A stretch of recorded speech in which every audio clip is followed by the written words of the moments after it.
අද දිවුල් ගෙඩියක් හම්බුණා. ඉතින් මට හිතුණා දිවුල් බීමක් හදන්න ඕනේ කියලා. ඉතින් මේක දැන් මම කඩන්නයි යන්නේ.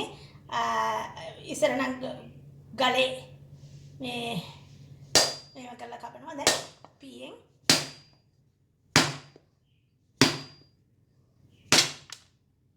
ඔන්න මිදුණා. දැන් මේක කඩලා ගන්නවා. අරගෙන බ්ලෙන්ඩ් කරන්නයි හදන්නේ. මේක බලන්න ඔයගොල්ලන්ට පේනවා ඇති හොඳට ඉදිච්ච හොඳ ෂෝක් ගෙඩියක්. දැන් මේක මම හුරලා මෙම බ්ලෙන්ඩර් එකේ කෙලින්ම දානවා. වෙන කොහෙවත් දාන්නේ නැහැ. බ්ලෙන්ඩර් එකෙන්ම කෙලින්ම මේ බලාගෙන මේ වගේ බ්ලෙන්ඩර් එකට දානකොට මේ වගේ අවු වෙනවා. ඒවා අයින් කරලා බ්ලෙන්ඩර් එකට දාන්න. කෙලින්ම දාන්න නිසා පොඩ්ඩක් පරිස්සම් වෙලා සේරම මෙන්න මේ දිවුල් ටික බ්ලෙන්ඩර් එකට දාන්න. ඕගලන්ට පේනවා ඇති දිවුල් දැන් බ්ලෙන්ඩර් එකේ දාලා තියන්නේ. දැන් මේක බ්ලෙන්ඩර් එක දාලා සේරම දාලා තියන්නේ. ඕගලන්ට පොඩි කාලේ මතක් වෙනවා ඇති මේ බලන්න. මේ සේරම හුරලා දාලා තියන්නේ. පොඩි කාලේ නම් මේව නිකනුත් කනවා. ඉතින් දැන් මේ දවස්වල හරිම රස්නේ ලංකාවේ. ඒක නිසා බීම හදලා බොන්න හිතුවා. මේකට මම මේ බ්ලෙන්ඩර් එකටම දානවා ලුණු ස්වල්පයක්. ඔයගොල්ලන්ට දන්නවා ඇති ප්‍රමාණයක් දාගන්න. මෙන්න මෙච්චරක් දාන්නේ.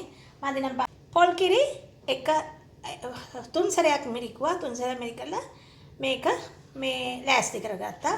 මේ පොල් කිරිත් මේකටම දානවා.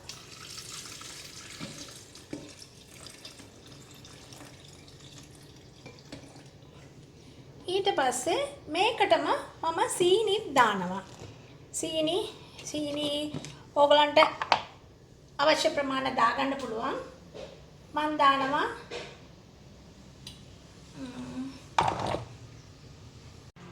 ඔන්න දැන් දිවුල් වලට කිරි දාලා තියෙන්නේ. කිරි ලුණුයි දාලා තියෙන්නේ. දැන් මේකට මම ඇති වෙන්න ප්‍රමාණය සීනි දානවා. ඕගලන්ට ඇති වෙන්න ප්‍රමාණය සීනි දාගන්න. මේකයි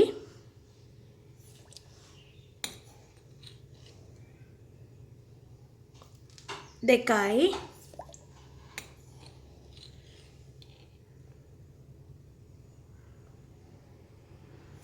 තුනයි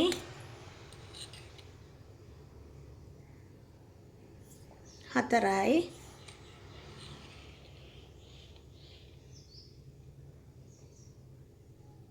පහක් දැම්මා. ඔයගලන් දකින්න ඇති කොච්චරද දැම්මේ කියලා. පහක් දැම්මා. ඕන වුණොත් තවත් දාගන්න. මෙතන මම තියලා තියෙන්නේ. දැන් මේක මොකද කරන්නේ? මේ බ්ලෙන්ඩ් කරන්නයි යන්නේ. මූඩියෙන් වැව්වා. මූඩියෙන් වහලා බ්ලෙන්ඩ් කරන්නයි යන්නේ. දැන් මම කිරි එක ඇට සේරම දාලා තියෙන්නේ. ඇටත් පොඩි වෙන්න පොඩ්ඩක් වැඩිපුර වෙලාව බ්ලෙන්ඩ් කරන්න.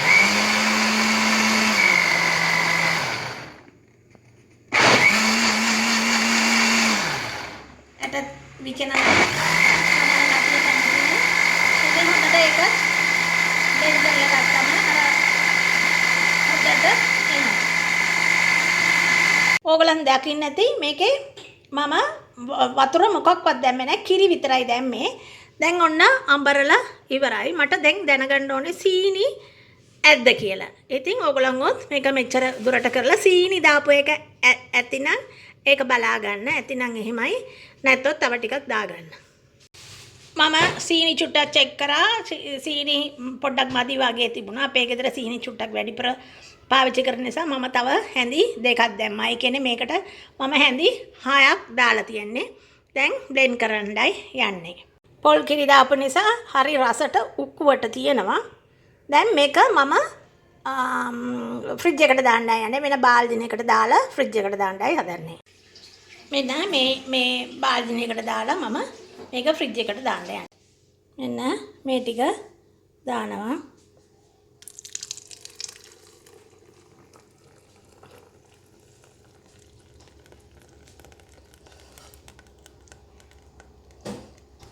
මේක හරි උකුවට දාලා තියෙන නිසා මෙන්න මේකට වතුර ටිකක් දාලා අපි කලවම් කරලා ගන්න පුළුවන්.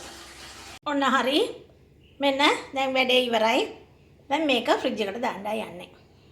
ඔන්න ෆ්‍රිජ් එකට දැම්මා. ඊට පස්සේ තව ටිකක් වෙලාවෙන් අරන් බොන්න පුළුවන්. හරිම රස්නේ ලංකාවේ. ඒක නිසා මේක හරිම හොඳයි කූල් වෙලා බොන්න පුළුවන්. කඩෙන් අරගෙන අර බීම මේ බීම ගන්න නැතුව මේ වගේ තමුම්ම ගෙදර හදාගන්න එක ලොකු දෙයක්. ඔන්න දැන් ෆ්‍රිජ් එකෙන් එළියට ගත්තා. දැන් බොණ්ඩයි යන්නේ.